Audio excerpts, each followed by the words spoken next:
In the second episode of Dark One, Curse of the Wendigo, written by David Ramana, I found myself sitting in a rickety chair, still covered in blood. The swelling around my knuckles, the dirt under my fingernails, and the specks of blood on my wrists were all still visible.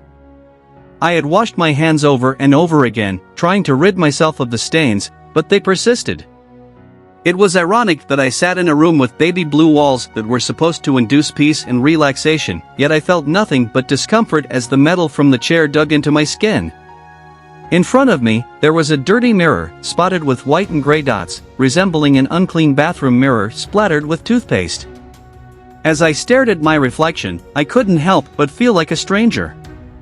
My head had been shaved, and stubbly hair now dominated where a beautiful set of hair used to be. My hands drew my attention again, a habit I had whenever I thought of her. My eyes were sunken, a common occurrence in my line of work, and my face was burdened with heavy bags. My mouth was bleeding from chewing my lip, and my crooked nose reminded me of a past incident I couldn't recall. The door opened, and he walked in, his expression calm yet poised. I clenched my fist, knowing what was to come. He was the tormentor, a man who forced me to relive my past, over and over again. Mist, the mason, prompted me to recount the events of the last 6 months, ready to jot down every detail I had already told him. Sometimes I would play with him, altering the details slightly or providing fresh insights, but the outcome was always the same. "My name is Chase Mason," I told the tormentor, my voice filled with weariness. "I am a wildlife biologist." It all started 6 months ago with the usual sound of my alarm clock beeping at 6 a.m. My hand instinctively found the snooze button, and I found myself lying in bed, staring at the blurry red numbers. Her slender fingers caressed my hair, and a soft voice whispered words of affection. If only I had known what the next few days would bring, perhaps I would have stayed in bed forever. But hindsight always offers a different perspective. I forced myself out of bed, feeling cold and unresponsive. Maybe it was the early mornings and the unpacked boxes that still cluttered our bedroom, or perhaps it was the underlying feeling that our love had faded. I glanced at the door, smiled, and looked into her subtle green eyes. She knew my thoughts were consumed by work, the stress of leaving our life in Florida behind and moving to the Algonquin reserves of Canada. Despite the challenges, I couldn't deny my excitement. The local authority had called me in to investigate a series of vicious wildlife attacks, including 3 fatalities and an attack on a young girl who claimed to have encountered a creature resembling a wolfman. I chuckled at the absurdity of it all while brushing my teeth. People always had the wildest theories to explain the unexplainable. As I left the bathroom, I encountered Aaron, eyes bloodshot from crying, with a coffee in one hand and a cigarette in the other. "Morning," I greeted him, and he headed to the balcony, unaffected by the cold air. Aaron, my brother, had been with us for 2 months since his divorce, but his gloomy demeanor was starting to wear on me. "I couldn't just leave him on the street," Ada said, pouring herself a coffee. I reluctantly agreed, even though I worried about what he might do if left Alanito dwell on the past. As I watched Aaron sipping his coffee on the balcony, I contemplated the sunlight streaming in and wondered about the burden he carried. His ex-wife's lawyers had taken everything from him, leaving him a shell of his former self. Maybe involving him in the unpacking would help, I thought, glancing at the boxes scattered around the room. Ada accused me of being solely focused on moving forward and not appreciating our previous life. I defended myself, reminding her of the big opportunity this research project presented for me to establish my name in the field. Despite her resistance, she acknowledged my achievements as a renowned wildlife expert. Just as the tension between us grew, a piercing scream erupted from the next room. Marcus, our son, was in bed, screaming and pointing at the window. I rushed to his side, trying to calm him down, but I could only watch as he spiraled into distress. Marcus, with his deformed appearance and vacant eyes, was inconsolable. Ada embraced him, showing him nothing but love and understanding. Meanwhile, I couldn't help but feel repulsed by his presence. "Marcus had a nightmare," Ada whispered, attempting to soothe him. I stood there, staring at my son, torn between disgust and admiration for Ada's unwavering love. As Marcus continued to point at the window, Linda urged me to investigate. Reluctantly, I stepped outside to confront whatever had terrified my son, hoping to prove to Marcus that there was nothing to fear. I inquired of Hoff as he led me towards the first carcass. "Hell if I know," Hoff shrugged. "Bunch of superstitious pansies warning us about this being sacred ground and it's dangerous." "You think they have a point?" I asked, not that I believed in all this superstitious nonsense, but to entertain myself with his reaction. "Of course, they bloody don't," he grunted. "Been a police state put an end to their trifling, thank goodness," I mused, exchanging a glance with one of the natives whose eyes were filled with dread. Hoff stood over my shoulder, breathing down my neck like a dam enforcer, even as I touched the deep chasm-like holes that had been torn into the hide of what may have been a deer.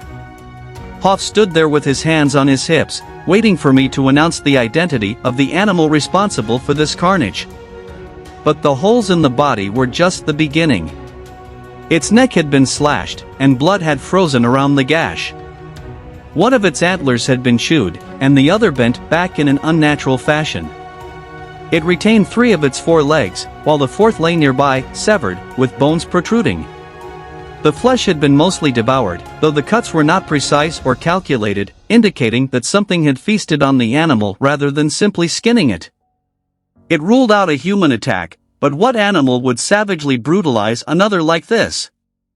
"They say it was wolves." Hoff had a tendency of answering questions. "I was thinking wolves hunt in packs," I said as I examined the teeth marks on the deer. "This seems like a single creature did this, and if it was a wolf, it wouldn't have the strength to just rip off a deer's leg like this. So, what does that leave us? A bear, I guess. But there aren't many sightings of bears in this area, and from what I know about bears, they wouldn't brutalize an animal in this way. Do you think it might have been human, then?" Hoff sounded unconvinced. I pointed at the teeth marks on the deer. "You ever seen a human with a set of teeth like that?" Hoff scratched his mustache. "Only knows vampire movies." "What's it called?" "Twilight." "You watch Twilight?" I looked up and laughed. "I have daughters, Chase. It's either watch the damn movie with them or talk about college majors." "Brutal." "You're lucky you have a son," Chase muttered and marched off to another carcass. "Yeah, real lucky," I thought to myself. The more carcasses I saw, the less everything made sense. I had never seen anything like this before. The eyes of hares had been sucked out, the tips of their feet were missing, and their tails seemed to be severed. It wasn't the most pleasant-smelling place either, as you could imagine. I lost count of how many times I nearly slipped on the strewn guts, which I wasn't even sure were exclusively animal remains. There were 2 more deer, even more compelling than the first one, which had been sawn in half and left to rot, and another that had its head completely removed. We searched for a while, but we could never find what could have done this. What on earth could have done this? I found myself asking.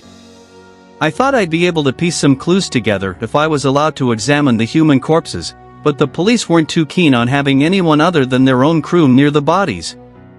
Pretty soon, they had set up tents around each victim and left us wildlife experts stumbling in the muck, trying to make sense of it all. Hoff threw his hands by his side.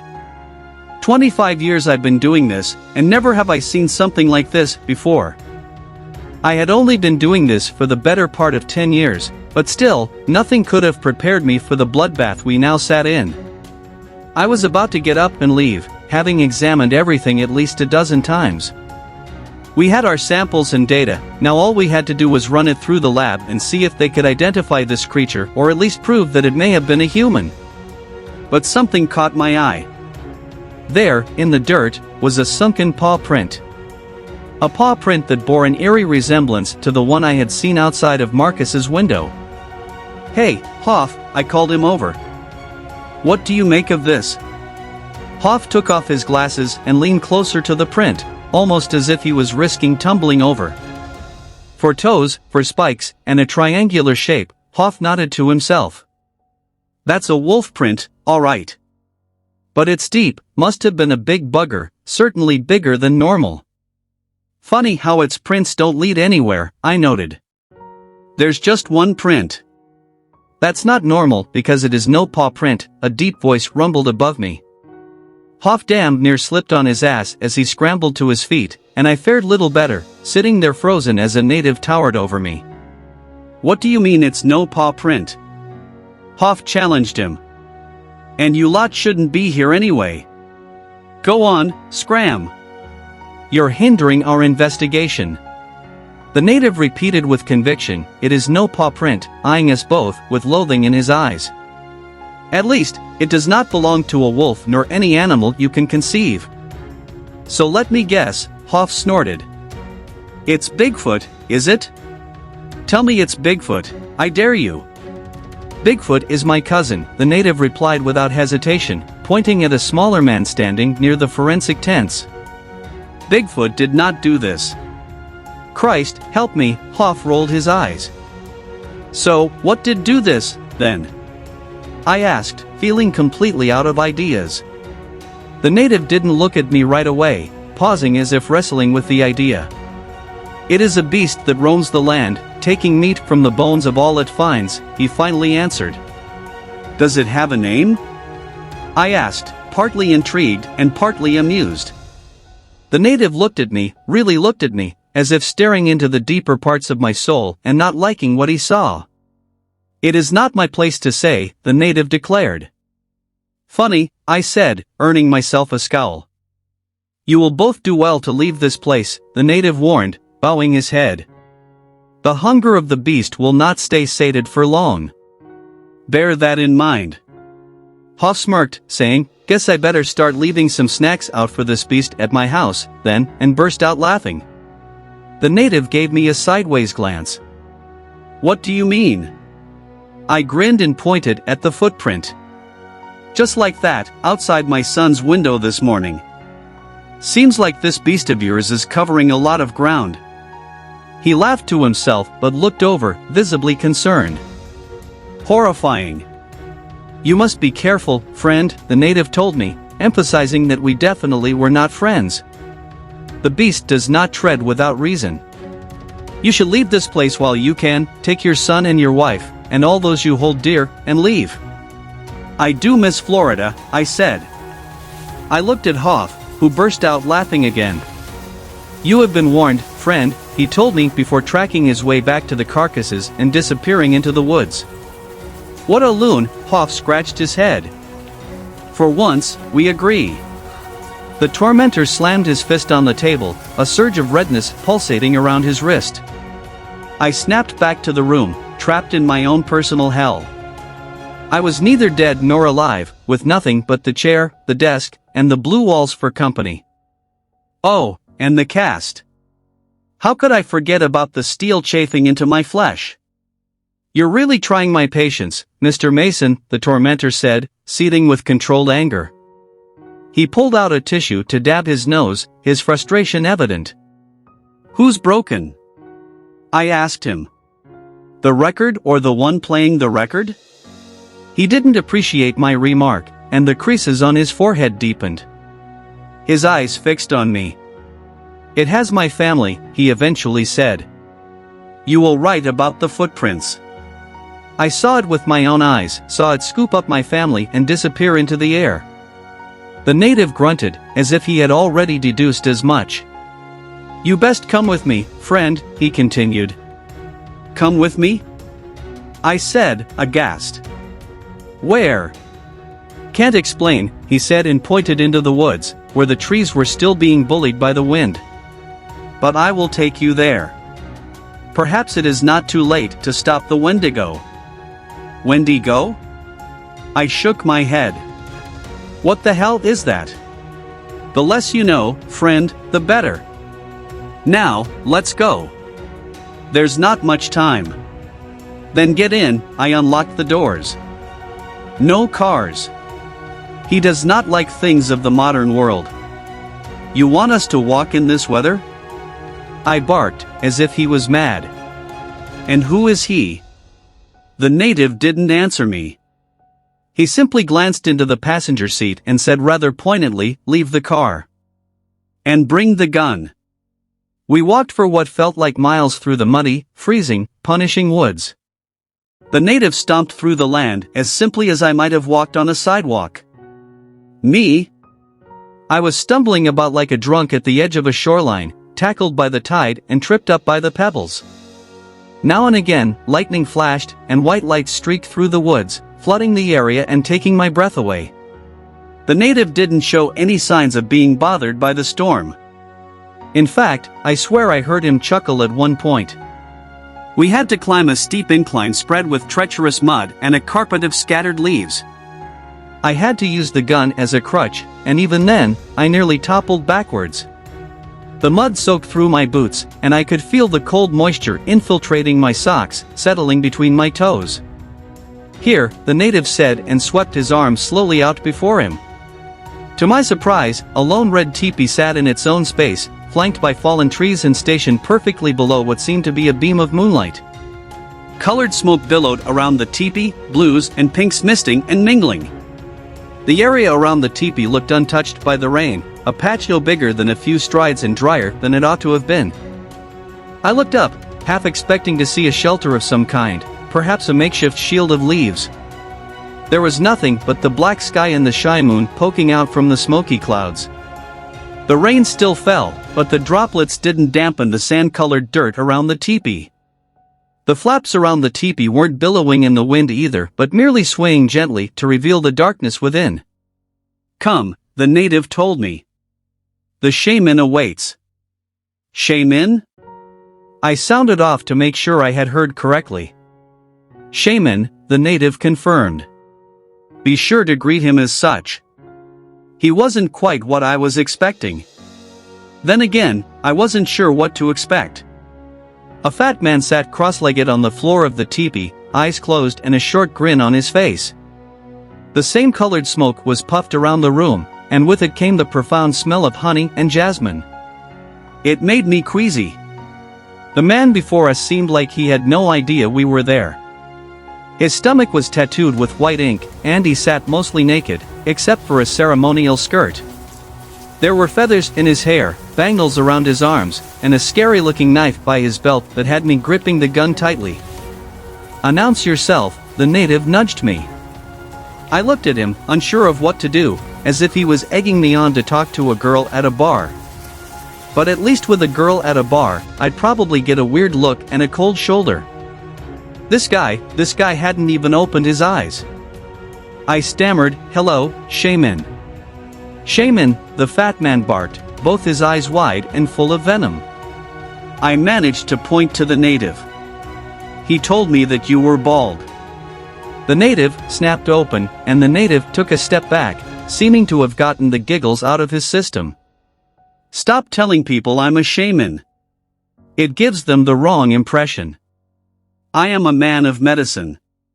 "Of course," the native replied, barely able to keep the laughter out of his voice.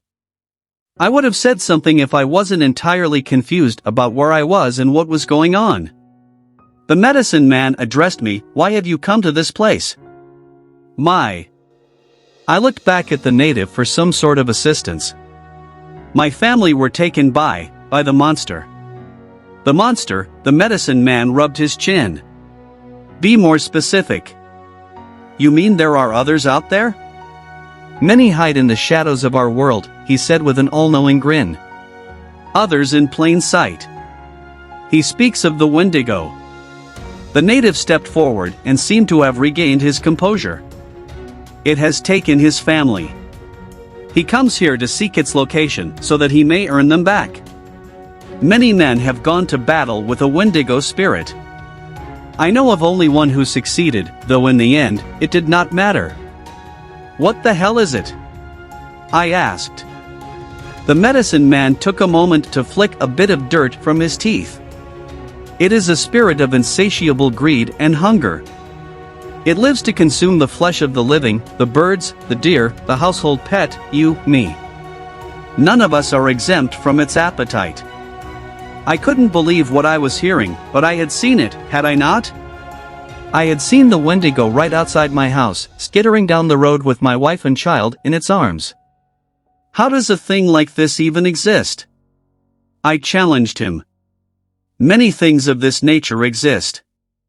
You do not see it because your eyes are not open until it is upon you. Do not blame yourself. You are merely a product of your fathers. You ask me how something of this nature can exist. How can it not? In this world, the world is full of greed, war, savagery, injustice, and bloodshed. The materialization of evil is therefore only certain. I didn't much care for his answer, to be honest. None of what he said really sunk in until after it had all been done. He sat there, all pompous and wise, his fat cheeks swelling with triumph like he defeated the Wendigo himself.